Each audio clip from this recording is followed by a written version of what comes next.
وہ تمام لوگ، وہ تمام طلبہ اور طالبات جن کو یہ میڈل ان کے گلے میں سجے ہیں، وہ دراصل قوم کے سینے پہ سجے ہیں۔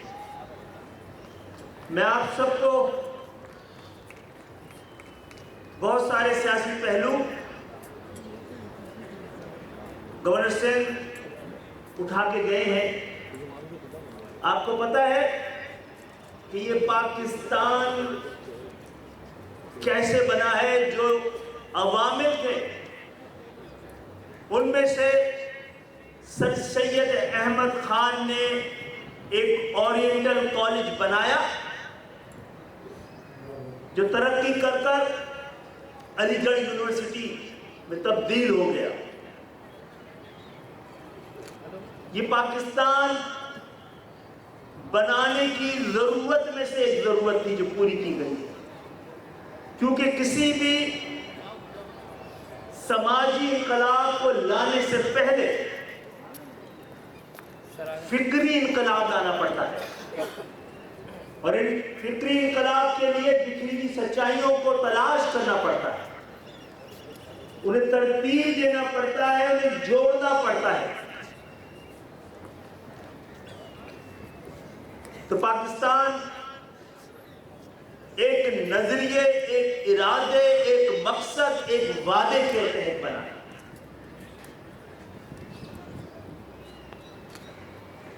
اپنی شناخت جو مسلمانان بر صغیر کی تھی، اپنی تہذیب، اپنی تمدن، اپنی عبادات اور اپنی شناخت کے لیے، اور شناخت کا اہم ترین مرحلہ آپ کی زبان ہوتی ہے۔ آج ہم ترقی یافتہ دنیا کو دیکھیں، ہر ایک اپنی قومی زبان کی بنیاد پر ترقی کر رہے ہیں، اور جہاں جہاں پر غلامی کے امکانات آزادی کے بعد بھی ہیں، وہاں وہ اپنے پرانے آقاؤں کی زبان استعمال کرتے ہیں۔ زبان خود ایک بہت اہم علم ہے، اور ہم سب مسلمانان بر صغیر خوش نصیب رہے کہ دنیا کی سب سے ارتقاء یافتہ، سب سے جدید زبان ہمارا نصیب بنی۔ صرف پاکستان نہیں، مسلمانان بر صغیر اردو کو نکال دیں تو گونگے ہو جائیں، ایک دوسرے سے اپنا تعارف نہ کرا سکیں، ایک دوسرے سے اپنی پہچان نہ بیان کر سکیں، ایک دوسرے کی خیریت نہ پوچھ سکیں۔ اور یہ اتنی وسیع زبان ہے، اور اپنے حجم کے لحاظ سے بھی اور اپنے صفت کے لحاظ سے بھی، تو اسی کو پاکستان کے مقصد کو، پاکستان کے مطلب کو، پاکستان کے بنانے کی وجوہات کو سامنے رکھتے ہوئے، اور اس خطرے کو محسوس کرتے ہوئے کہ ایسا نہ ہو پاکستان جس مقصد کے لیے بنایا گیا ہے، اور جس مقصد کے لیے 20 لاکھ جانوں کی قربانی دی گئی ہے، وہ مقصد کہیں ہم سے دور نہ ہو جائے۔ اس لیے 1949 میں بابا اردو مولوی عبدالحق نے اردو کالج کی بنیاد رکھی۔ جامعہ کراچی 1951 میں بنایا، 1949 میں اردو کالج کی بنیاد رکھی گئی تھی، اور پھر وہ اسی طرح ارتقا کہ مرحلے سے گزر کے آج وفاقی اردو یونیورسٹی۔ تو جنہوں نے پاکستان بنایا تھا، جس زبان کی بنیاد پر پاکستان بنا تھا، اس زبان کی ترویج کے لیے اس کے نام کے ساتھ جو یونیورسٹی پاکستان میں، اس کے ساتھ وہی سلوک کیا جا رہا ہے جو اس زبان کے بولنے والوں کو، جن کی مادری زبان اردو رہی ہے۔ یہ اردو صرف ہماری مادری زبان نہیں، پاکستان کی قومی زبان ہے۔ آج الحمدللہ اس ملک کے وارثوں کے پاس اس ملک کی تعلیم کی ذمہ داری ہے۔ ان لوگوں کے خاندان سے جو اس دکھ اور درد کے مرحلے سے، ہجرت کے مرحلے سے گزرے ہیں، بہت سال بعد ہی لیکن ہم آ گئے ہیں تو آپ کا یہ کانوکیشن بھی ہو گیا ہے، اور بہت ساری چیزیں بدلیں گی۔ کوئے وفا میں کہہ دے خریدار دیکھنا، ہم آ گئے ہیں، گرمی ہے بازار دیکھنا۔ لیکن انشاءاللہ تعالی وفاقی اردو یونیورسٹی کو فنڈ کا جو مرحلہ ہے، ہم اس طرح مانگ رہے ہیں جیسے خیرات مانگ۔ کس شہر کی یونیورسٹی کے لیے؟ جو پورے پاکستان کو پال رہی ہے، جو اسلام آباد کے باغات ہو، ایوان ہو، وہاں کی تنخواہیں ہو، پرک ہو، پریولیج ہو، صرف اور صرف اس شہر کی دین ہے۔ پورے پاکستان وفاق 18ویں ترمیم کے بعد، وفاق کے بعد جتنا بھی علم بچا ہے اور جیسا بھی علم بچا ہے، اس کی واحد وفاقی یونیورسٹی جو یہاں ہے اس کو دینے کے لیے پیسے نہیں۔ آپ اسلام آباد چلے جائیں، وہاں کی یونیورسٹیز دیکھیں کہ میں تو عموماً پاکستانیوں کو مبارکباد دیتا ہوں کہ الحمدللہ اسلام آباد ہم سے 10 20 30 میل دور ہے، ہم بغیر ویزے کے وہاں جائیں۔ دنیا ہی الگ ہے، پاکستان سے بالکل مختلف، پاکستان کے مسائل سے بالکل صرف پاکستان کے وسائل کو استعمال کرنے والا دارالخلافہ ہے۔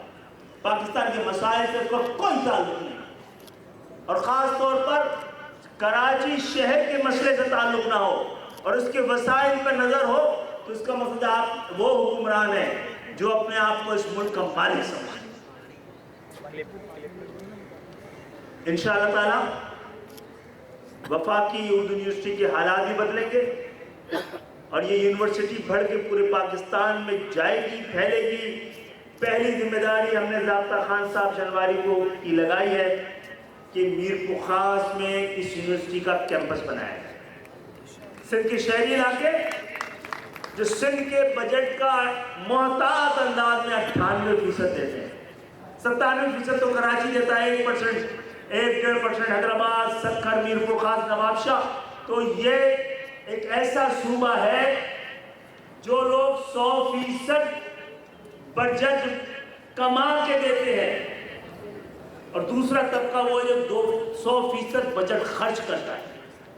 جو 100% بجٹ کما کے دیتے ہیں ان کا 1% بھی اس بجٹ پہ حق نہیں رہتا، اور جو 1% بھی ٹیکس نہیں دیتے ہیں وہ 100% سندھ کے بجٹ کے مالک بن جاتے ہیں۔ اس طرح تو جناب گھر بھی نہیں چلتا، صوبے اور ملک کیسے چل سکتے ہیں؟ 18ویں ترمیم کے بعد جو ڈیوالو سبجیکٹ تھا ایجوکیشن، جس کی دراصل منسٹری ختم کر دی گئی تھی، لیکن پھر سپریم کورٹ کے فیصلے کے بعد یہ وزارت بحال ہوئی ہے، تو اس نے اسلام آباد سے تعلق رکھنے والے اسکولوں اور کالجوں سے آگے بڑھ کے یونیورسٹیوں کی بنیاد رکھنی شروع کی ہے۔ ایک طرف یہ کہا جاتا ہے کہ 18ویں ترمیم ہمیں اس بات کا پابند کرتی ہے کہ ہم اسلام آباد سے باہر کسی بھی صوبے میں یونیورسٹی نہیں بنا سکتے، لیکن وفاقی 18ویں ترمیم کے بعد وفاقی حکومت جتنی یونیورسٹیز بنائی ہیں ان میں سے ایک بھی کراچی نہیں پہنچ پائی ہے، ایک بھی صوبہ سندھ میں موجود نہیں ہے۔ یعنی پنجاب کے لیے 18ویں ترمیم مختلف، کے پی کے لیے مختلف اور سندھ کے لیے مختلف نہیں ہو سکتی۔ تو انشاءاللہ تعالی ہم نے حیدرآباد کو جب سے MQM نے دوبارہ، پہلے ہمارے پاس صوبائی وزارت تھی تعلیم کی، اس کی بھی لوگوں کو پتہ ہے، ہم حیدرآباد میں 77 سال بعد جو حیدرآباد سندھ کا تیسرا بڑا شہر تھا، آپ سب کو مبارک ہو کہ وہاں پر ایک وفاقی اردو یونیورسٹی بن چکی۔ اس کے علاوہ نیشنل ٹیکسٹائل یونیورسٹی، جس کا ایک چھوٹا سا بند کیا ہوا کیمپس رکھا ہوا تھا یہ کہنے کے لیے کہ یہ کراچی میں ہے، اس کو دوبارہ ہم نے بڑی تیزی سے آباد کیا ہے، اور آگے بڑھ کر وہ پاکستان کی ٹیکسٹائل انڈسٹری کو جس طرح تبدیل کر کے رکھے گا وہ ہم سب دیکھیں گے۔ Pakistan institute of fashion design Karachi آ چکا اور آنے والے وقتوں میں انشاءاللہ تعالی 10-12 وفاقی یونیورسٹیوں کے کیمپسز جو پاکستان کے مختلف علاقوں میں ہیں قائم، ان کے کیمپسز کراچی میں آئیں گے۔ کرنے کے لیے بہت ساری باتیں تھیں، یا طالب علم ہمارے موجود ہیں، ان کو آج کا دن ان کے لیے منزل نہیں ہے بلکہ سنگ میل ہے۔ وہ فارغ التحصیل تو ہو رہے ہیں لیکن ایک بڑی ذمہ داری ان کے سامنے ہے، اپنے خاندان کی بھی، اپنے والدین کی بھی، اور سب سے زیادہ اپنے وطن کی۔ میں امید کرتا ہوں آپ لوگ اس سند کے ساتھ، اس علم کے ساتھ آپ ملک کو اس جگہ پہ لے جانے کی کوشش کریں گے جس کام کے لیے یہ ملک بنایا گیا تھا، جس کے لیے 20 لاکھ جانوں کی قربانی دی گئی تھی۔ پاکستان کو ملت اسلامیہ کے لیے ماڈل اور اقوام عالم میں سر اٹھا کے چلانے کے لیے بنایا گیا تھا۔ آئیے وہ تعلیم دے جو فخر بھی دے، حوصلہ بھی دے، ہمت بھی دے، اور علم کی پہچان یہ ہے کہ آپ کے پاس جتنا زیادہ علم ہوتا ہے اتنے ہی اس کی کمی کا احساس ہوتا ہے۔ یہ احساس کہتے ہیں کہ دنیا میں جو بہت بڑی بڑی ڈسکوری ہوئی ہے، اس میں سب سے بڑی ڈسکوری ہوئی ہے ڈسکوری آف اگنورینس۔ جب دنیا میں انسان کو پتہ لگا کہ ابھی تو اس کو کچھ پتہ ہی نہیں ہے، تو پورا یورپ اپنے گھروں سے نکل کر اللہ کی بنائی ہوئی اس دنیا میں اپنے لیے نئی دنیایں تلاش کرنے نکل گیا۔ جب ہم تاج محل بنا رہے تھے تو وہ بحری بیڑے بنا رہے تھے اور آکسفورڈ یونیورسٹی بنا رہے تھے۔ آئیے آج ہم امید کرتے ہیں کہ وہ ہم نے جن کو سند دی ہے، جنہوں نے علم حاصل کیا ہے، وہ عالم ہوں گے، اور عالم کی پہچان یہ ہے کہ وہ عالم کی پہچان یہ ہے کہ وہ امتحان کے وقت سب سے آگے اور انعام کے وقت سب سے پیچھے ہوگا۔ انشاءاللہ تعالی ایک نئے پاکستان، ایک بہتر پاکستان علم کے ذریعے، ٹیکنالوجی کے ذریعے، آج کے عالمی اور بین الاقوامی اور آج کے وقت کے تقاضوں کے مطابق دی گئی تعلیم، کیونکہ جس تیزی سے دنیا تبدیل ہو رہی ہے اور آپ کا خطہ جس تیزی سے ترقی کر رہا ہے، دنیا میں کبھی کوئی ملک تنہا ترقی نہیں کرتا بلکہ خطہ کرتا ہے تو پورا خطہ ایک ساتھ کرتا ہے۔ گزشتہ 20 سال سے ہمارا خطہ بھی ترقی کر رہا ہے۔ ہمارے پڑوس میں موجود 2 آبادی کی جائنٹس تھے، وہ اب سائنس اور ٹیکنالوجی کی جائنٹس ہیں۔ انہوں نے ثابت کر دیا ہے، تاریخ میں درج کروا دیا ہے کہ آبادی لائبلٹی نہیں، اس کو ایسٹ بنایا جا سکتا ہے۔ آئیے پاکستان کی 25 کروڑ عوام، جس میں سے 18 کروڑ نوجوان وہ مشتمل ہیں، جو ہمارے لیے چیلنج بھی ہے اور ایسٹ بھی ہے۔ اس نوجوانوں کو نہ صرف یہ نوجوان اعلیٰ تعلیم حاصل کر کے اور جدید دنیا کے تقاضوں کو ضرورت پوری کرتے ہوئے تعلیم کو حاصل کر کے، ہنر کو حاصل کر کے نہ صرف پاکستان کا مقدر بدل سکتے ہیں، بلکہ ایجنگ نیشنز جو ہیں، جن کی آبادی کم ہو رہی ہے، بوڑھی ہوتی ہوئی نیشن، دنیا کی ضرورت کو پورا کر سکتے ہیں۔ اور خاص طور پہ آج ایک بار پھر گزشتہ 1 سال سے مختلف تعلیمی اداروں میں جا کر سند دینے اور اعلیٰ تعلیم حاصل کرنے والے بچوں اور بچیوں کو میڈل دینے کا جو تجربہ مجھے ہوا ہے، تو ہمارے لیے ایک اور تبدیلی ہمارے سامنے کھڑی ہے جسے ہمیں ہر صورت قبول کرنا ہے۔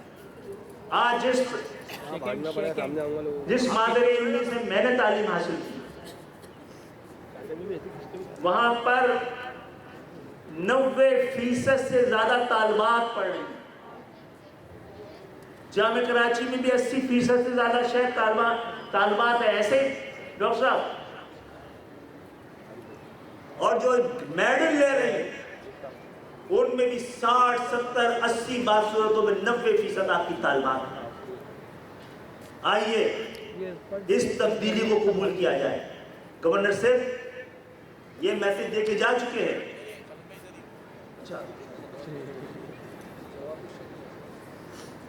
اور ہم دوبارہ یہاں بیٹھے ہوئے والدین ہم ان سے درخواست کرتے ہیں کہ آپ ان بچیوں کو چمٹا ضرور تھمائیں، جو ساسیں اپنے بہوؤں کو چمٹا ضرور تھمائیں، لیکن جو ڈگری قوم نے دے دی ہے اس سے بھی ان کو الگ نہ کریں۔ ان کو ضرور چمچا بھی تھمائیں، لیکن اگر ان کو اس ریاست نے، اس ملک نے اسٹیتھوسکوپ تھامنے کی صلاحیت و تعلیم دی ہے تو اس سے بھی ان کو محروم نہ رکھیں۔ وہ نشتر جو ہم نے تھما دیا ہے، جو قلم قوم نے تھما دیا ہے، اس کو ضرور، یہ بہت بڑا نقصان ہے۔ ایک طرف طالبات نہ صرف پڑھ رہی ہیں بلکہ کوالٹی ایجوکیشن حاصل کر رہی ہیں۔ اگر آپ ان کو گھروں پہ بیٹھا دیں گے تو بہت بڑا قومی نقصان ہوگا۔ یہ نظریے کا بھی نقصان ہے، یہ پاکستان کے مستقبل کا بھی نقصان ہے۔ آئیے ایوانوں میں، دفاتر میں، یونیورسٹیوں میں ان کے لیے جگہ بنائیں، اور سب سے پہلے نسرین باجی، ان بچوں کے لیے معاشرے میں جگہ بنانی ضروری ہے تاکہ برابر کی بنیاد پر معاشرے میں زندہ رہنے کا حق ان کو بھی حاصل ہو۔ یہ آئیں گے، اس قوم کا مقدر بدل جائے گا۔ تبدیلی آ رہی ہے، قبول کر لیں، آپ اپنی مرضی سے قبول کر لیں، ورنہ باہر سے آنے والی تبدیلی اپنی مرضی سے آپ کو تبدیل کر کے چلی جائے گی۔ بہت بہت شکریہ۔